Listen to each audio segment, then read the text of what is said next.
If you have your Bibles, I'd like you to find Esther chapter 3. Now, I'm going to give you a second to get there. This is actually the first of two-part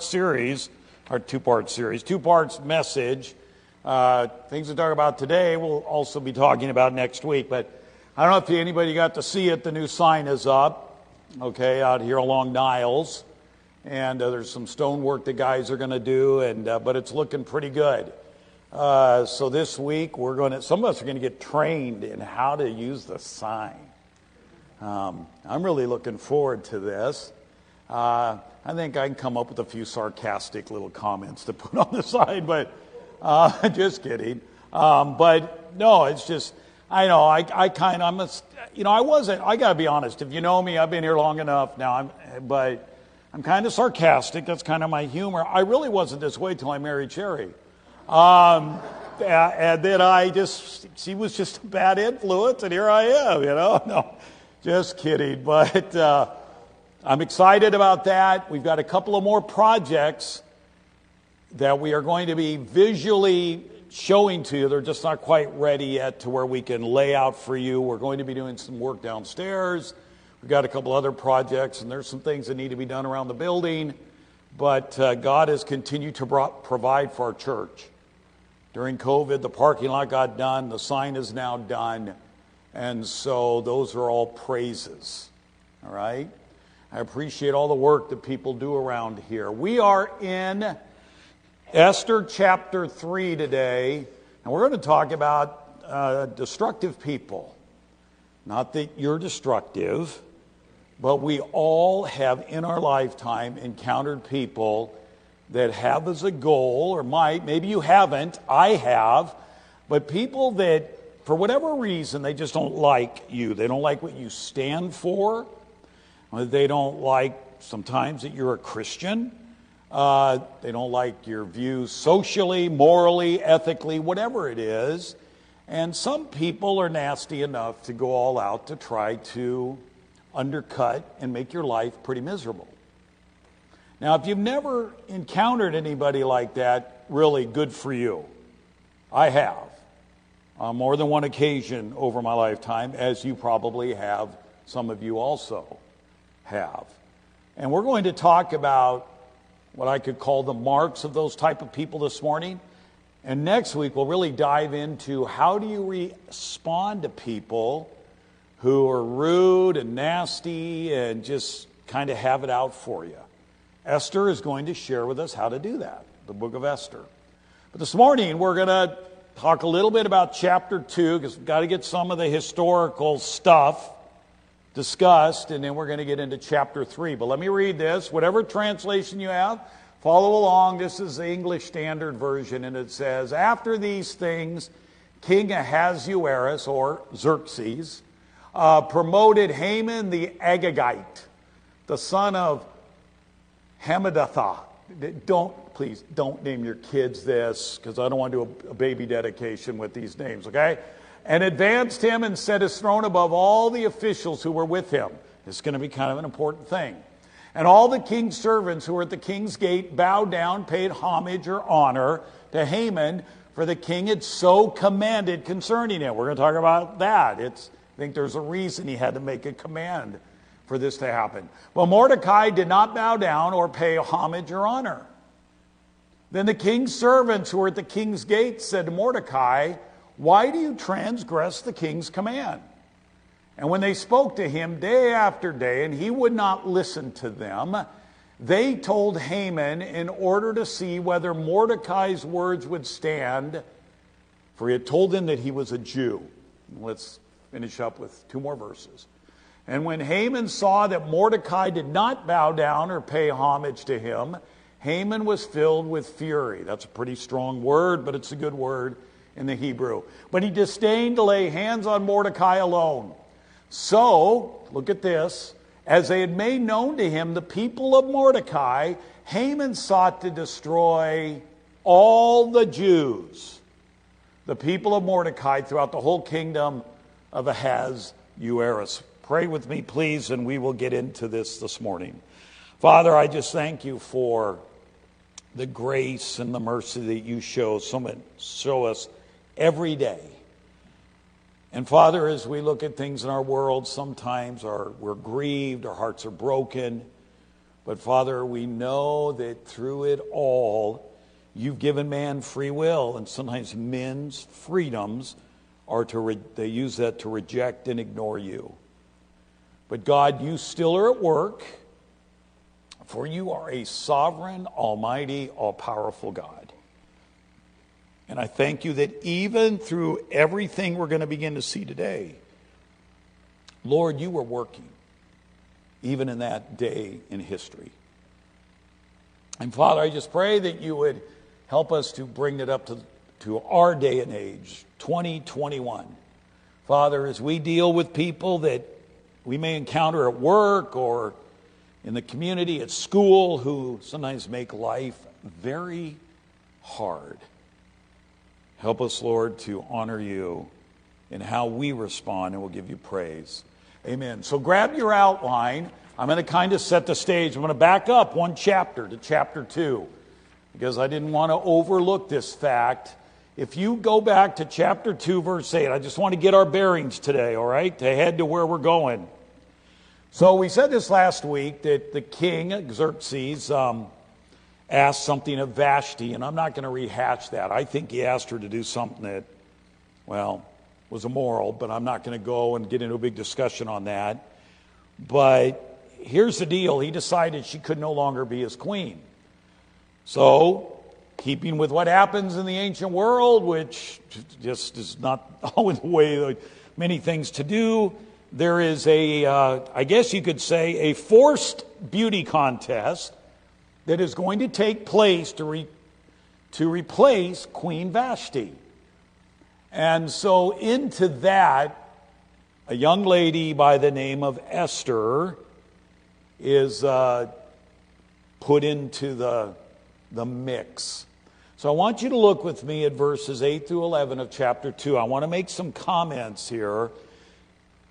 If you've studied Esther or heard anybody teach on Esther, I'm here to tell you there's different opinions on the stuff that's going on with Mordecai and Esther and things like that. I'm just going to give you my thoughts on what is happening, all right, at this point in history.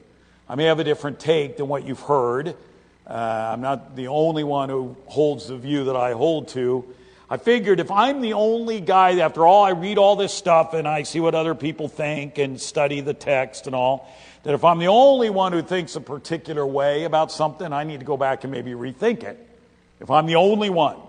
Because there's nothing new under the sun, in my opinion, even when it comes to interpretations of Scripture. But in Esther chapter 2, verse 8, this is what we read. So when the king's order... There's this order that goes out around the kingdom. They're going to gather these young ladies. So when the king's order and his edict, were proclaimed, and when many young women were gathered in Susa, the citadel, this is where the king would hang out. This was not the capital of the Persian Empire, but this is where the king often was. Esther also was taken into the king's palace and put in custody of Haggai, who had charge of the women. So what I'm going to say may sound like, well, Scott, you're just really going to defend Esther and Mordecai, and maybe I am, maybe I'm not. But in this situation that arises, see, I'm of the opinion, there are some that think that Esther should have just fought back, she shouldn't have gone. You know, if she was really a godly woman, she wouldn't have gone through this. Well, number one, we don't know all the details. And number two, I wasn't there when all this was going on. It is my opinion that Esther was not doing this by her own volition or free will. That's my opinion. In the ancient world, it was a dog-eat-dog world. And kings had absolute tyrannical power. They did. And I don't think, in my personal opinion, that Esther looked at this point anyway, and went, I can hardly wait to go, and I don't believe that myself. Even if she decided, you know what, I'm just going to get involved in this thing. See what happens. Even if she had made poor choices, let me ask you, have you ever made a poor choice in your life? I'm not talking necessarily about a sinful, immoral deal, but you made a bad decision, right? Have you ever done that? Have you ever seen God use things despite your bad decision, or to use your bad decision for His glory? I have in my life. I've made a few blunders here and there. Even as a pastor, you get in your mind what things should happen, blah, blah. Maybe you push things and you find out this wasn't the smartest move. I guess I'm one of those, is that I look at this and what's going on. I don't know all the details. All right? They are going through challenges in their age and their world back then, just like you and I do today.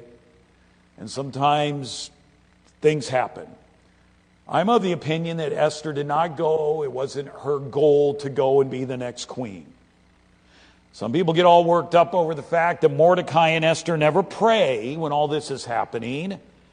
Okay, they don't.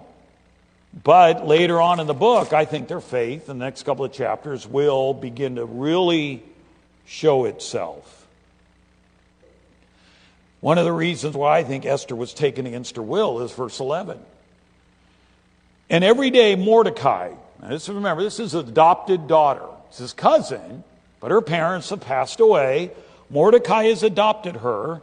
And it says, and every day Mordecai walked in front of the court of the harem to learn how Esther was and what was happening to her.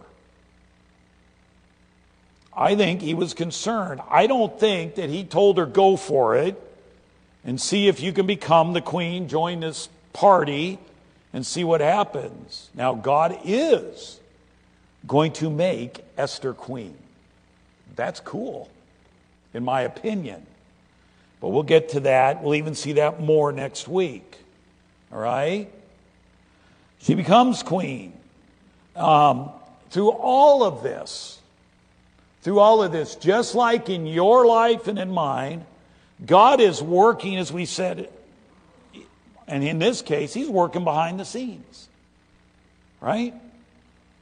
Because we're going to meet a guy who wants to kill every Jew. Every Jew. But Genesis 12 and Genesis 15 says that will not happen. So God is still working, even though we might be looking at this going, I don't know about this Mordecai and this Esther.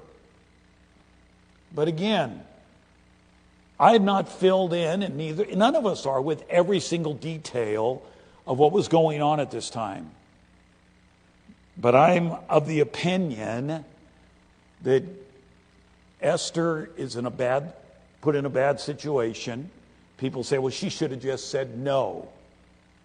Well, again, who am I to say what Esther should or shouldn't have done? They should have said, well, she should have known you don't marry a pagan king. Well, if she was close to the Lord and knew the law, she would have known the Old Testament forbids that, marrying somebody who wasn't a Jew.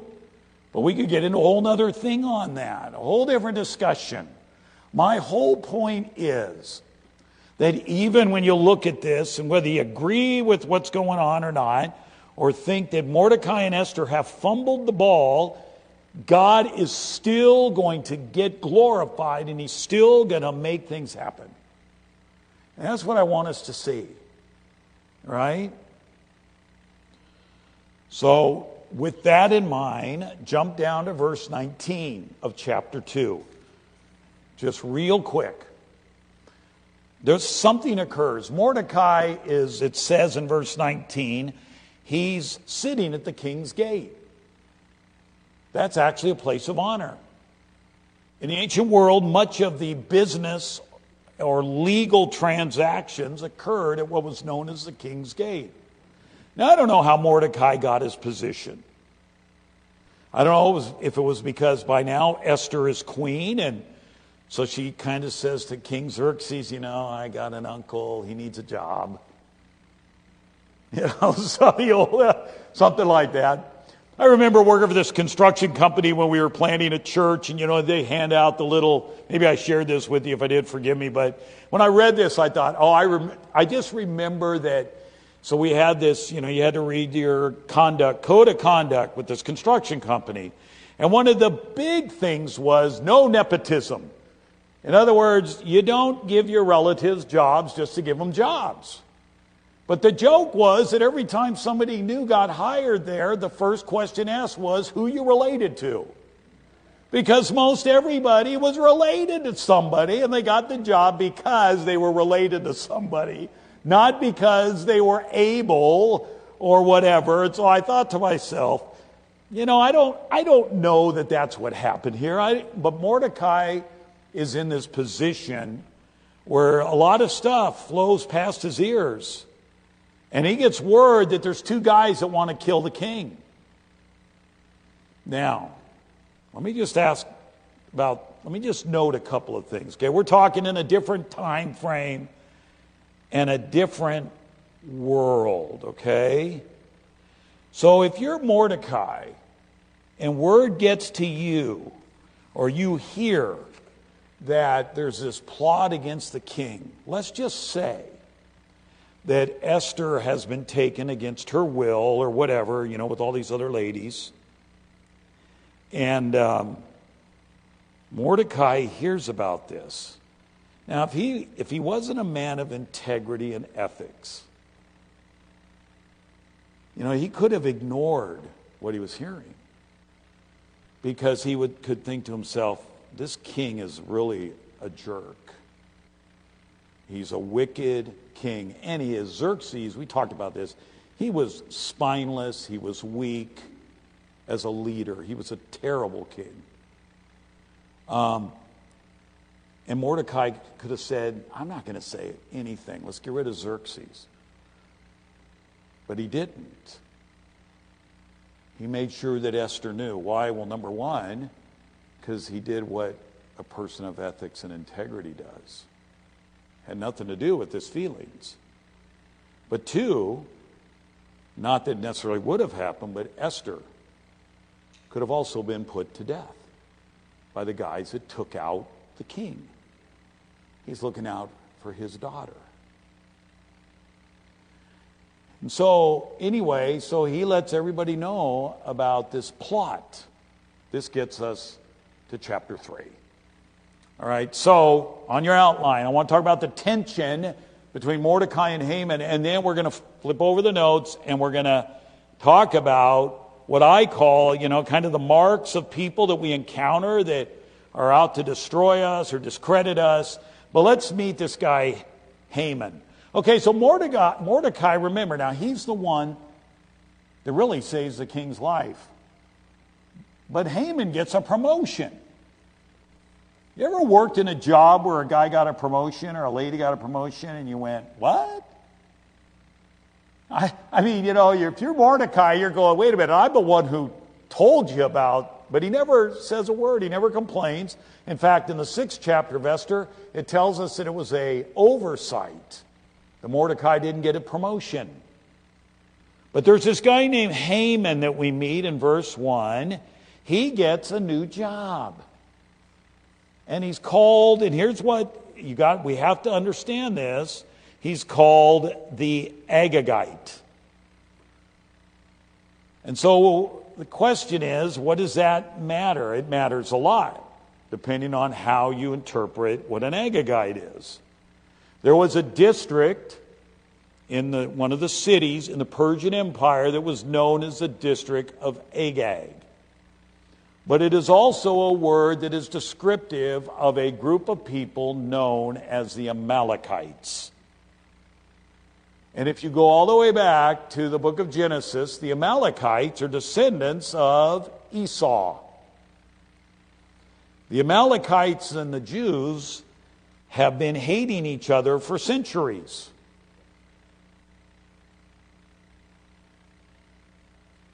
Haman is an arrogant man who has been put in power. See, I'm of the opinion that when it calls him an Agagite, it's pointing to his lineage as a descendant of the Amalekites.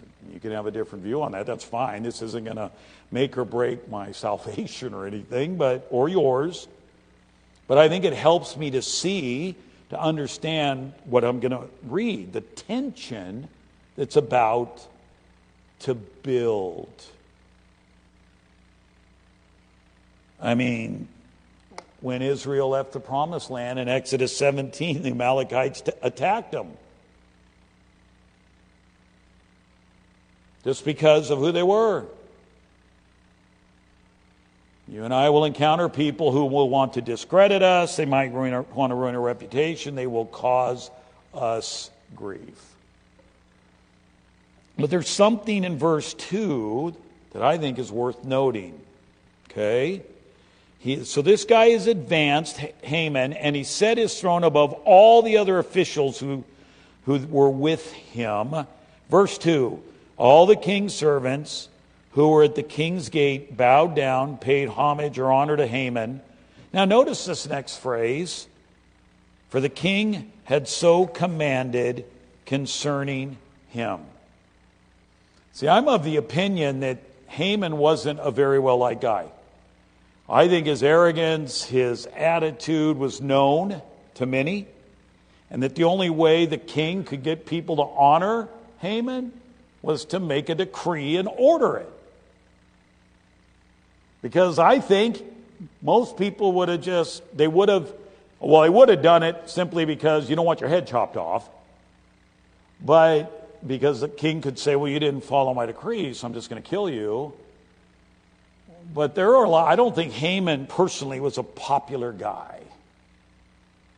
And I think that was one of the reasons why Xerxes, this weak-willed leader, made this command that everybody at the main gate, all certain people, were to bow down and honor Haman.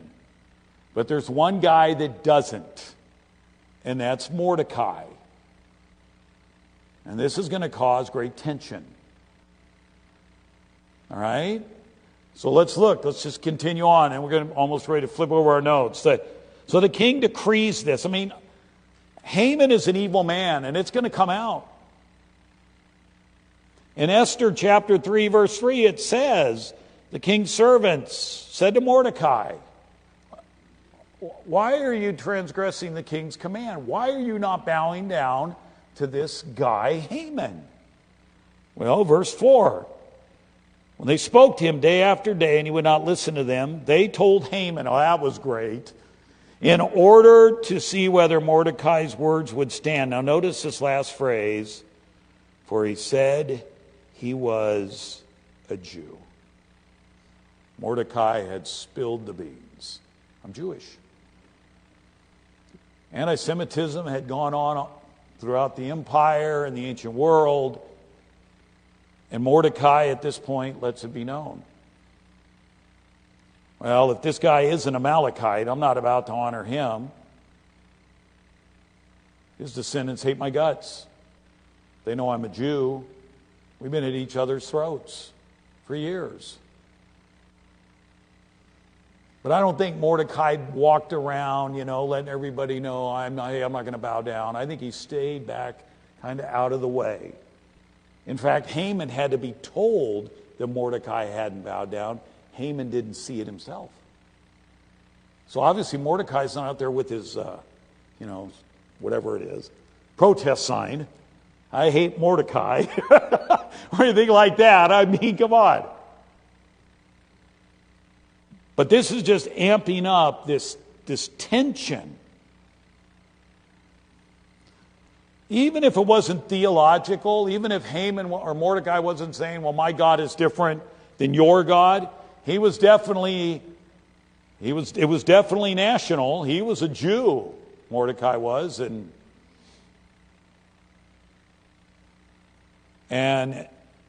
the hatred that he has towards Mordecai, Haman does, is going to spill out. And it's going to get nasty. And it's true that the Jews could have honored a person. They didn't. If he had honored Haman, it wasn't wrong. But I think there was more to it. What all that is in great detail, I don't know for sure. But I do know that there is tension mounting. and it's going to get bad. So flip over your notes. So here we are now. I like what J. Vernon, well, we'll get to that in a minute, but let me share with you just 4, I call these marks or characteristics. You could find a lot more about people that you encounter in your life. You might go to school with them.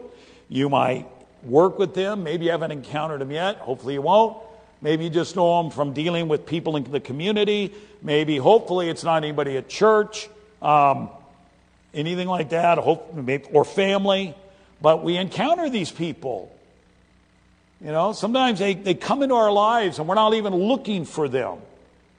Mordecai wasn't looking for this fight with Haman or everything to take place. But here's what I've learned about people like this.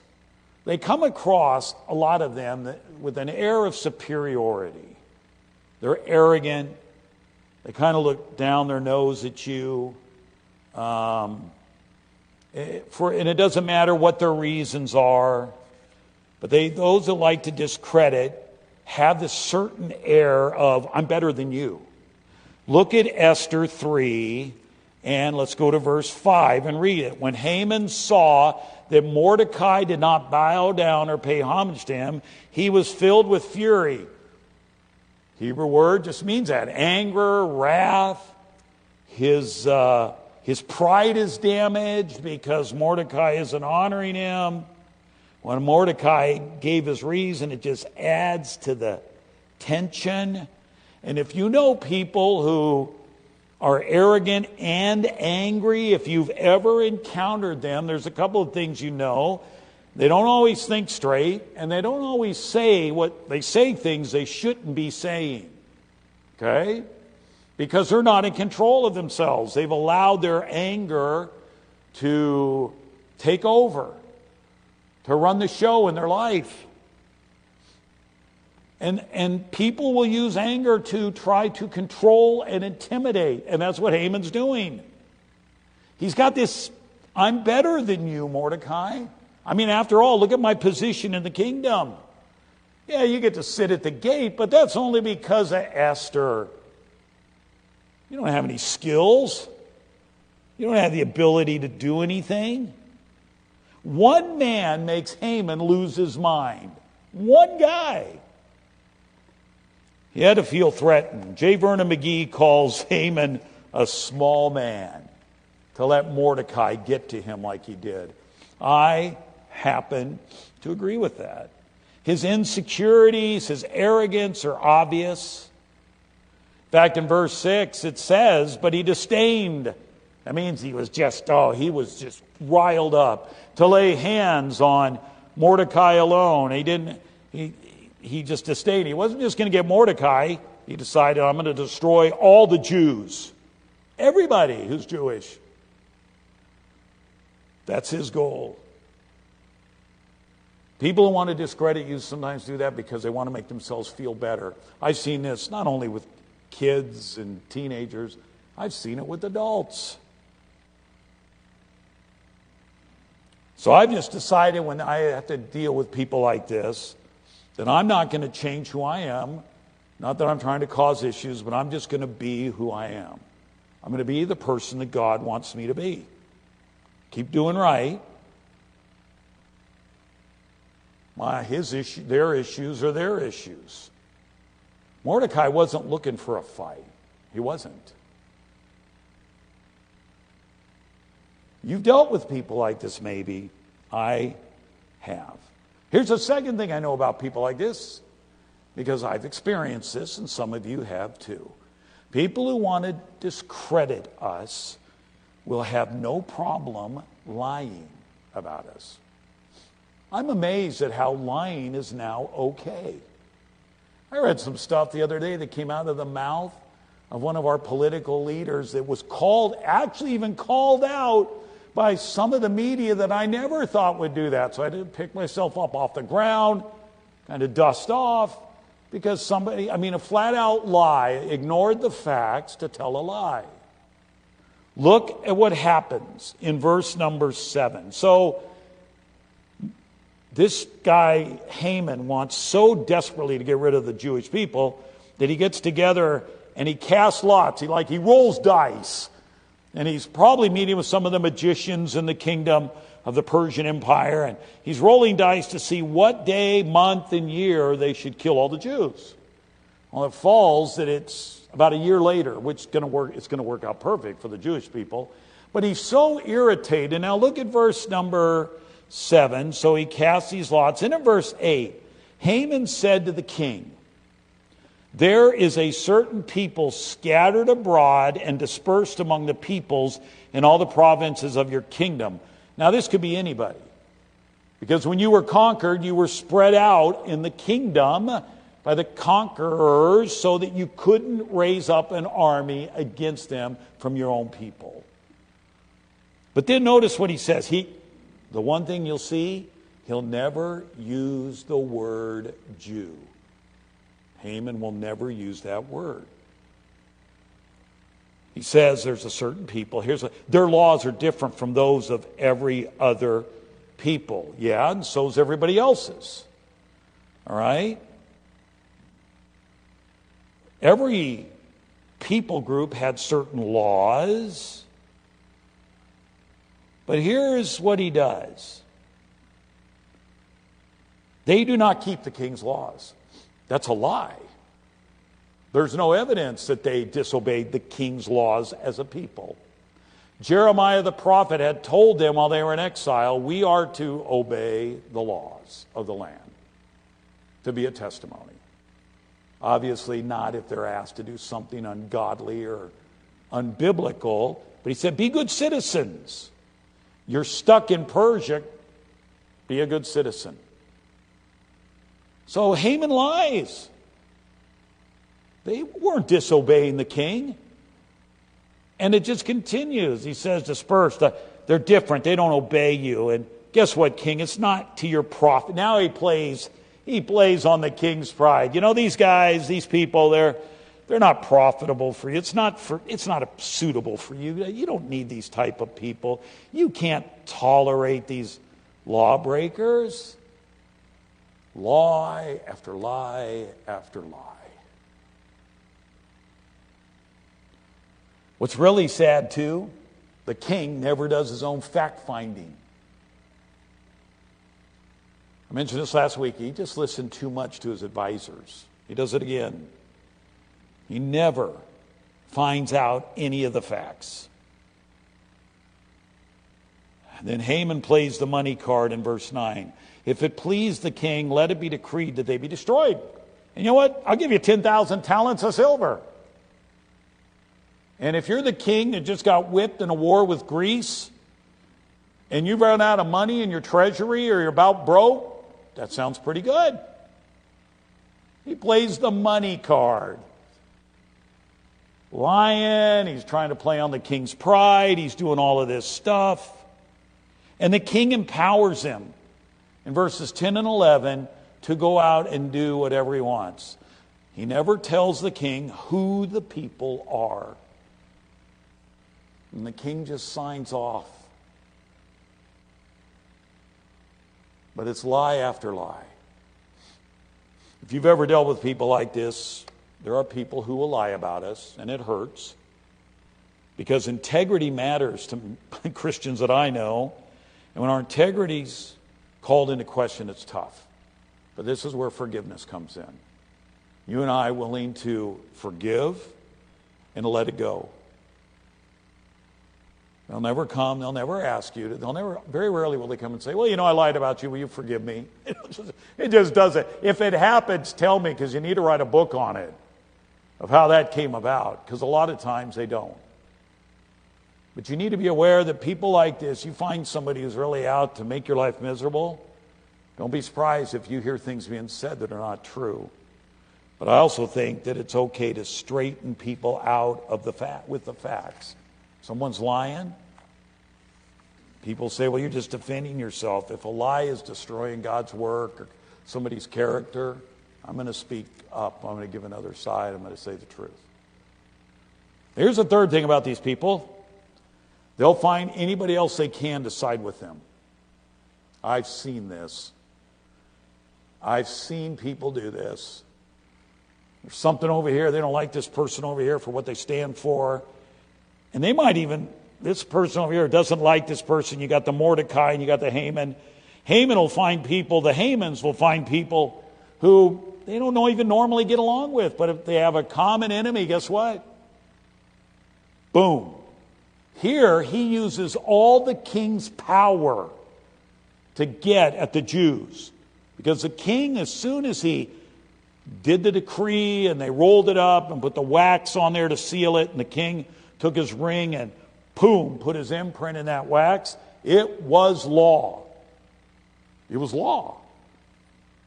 And so Haman never talks to the king about who it is specifically, but he gets as many people as he can on his side because, you know why? He needed that. People will go all out if you do something they don't like. They'll look for people to side with them. Xerxes to me is a joke as a king. I'm just telling you. I can say that because he's not here to lop my head off. But he was a weak ruler. Period.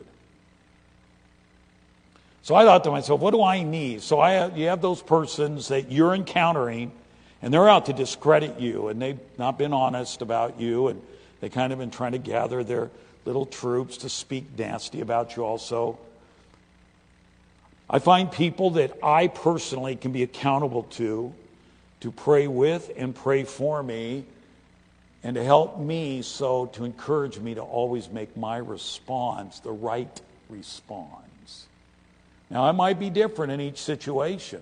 We'll see that next week. But point of it is, I don't want to lower myself to their standards. And what I find fascinating, the Hamans of the world, they got their little group over here attacking you. If somebody in their little group doesn't fall in line with them, they turn on them. It's an amazing thing to watch. Dynamics of groups. Good, bad, and ugly. You've seen it probably.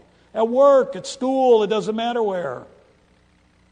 But these people will look for others, and I need to make sure that no matter what, people that you thought were your friends are all of a sudden now saying things that aren't true.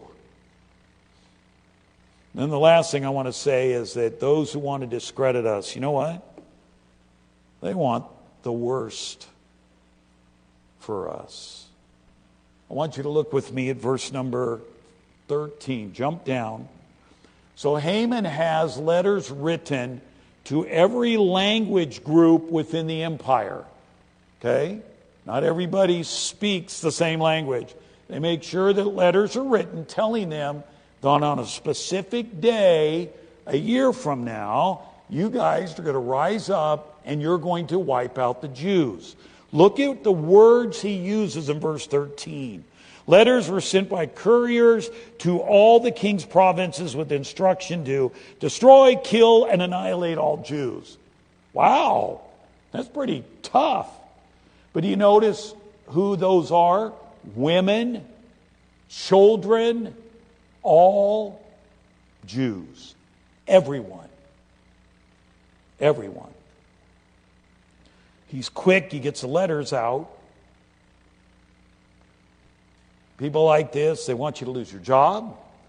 They hope you change schools. They just go to a different church, not get the promotion. The saddest thing in this is after all this happens, in verse 15, it says the king and Haman sat down to drink. But the city of Susa, who knew the Jews, were thrown into confusion. Because as the people read this letter, they said, these aren't the people we know. Why are you telling us we have to kill them? It's lunacy. It's lunacy. All I can say in those times, and we'll get more into the face-to-face discussions next week, we have to focus on doing what's right, no matter what. And sometimes that's the biggest challenge. You say, well, you know what, Scott, I've never had to deal with these people. Good for you. Because some of us have had to deal with Haman's type people. Haman type people. We have. I have. You know? People say, well, that can't be. You've been in the ministry for 40 years. Exactly. We all deal with it. No matter what job you're at, it doesn't matter what you do. I haven't had to deal with any Hamans at Oak Ridge, so no rumors or gossip, okay? That's not true. But throughout our lives, we encounter these people, whether they go to church with you, they work with you, they're neighbors, they're in the community. You run into people like this, and you know what? They've got issues, they've got struggles, but you happen to be the one who has to take the brunt, for whatever reason, of their actions. Keep on keeping on and keep looking up. And next week we'll talk about how to take these guys on.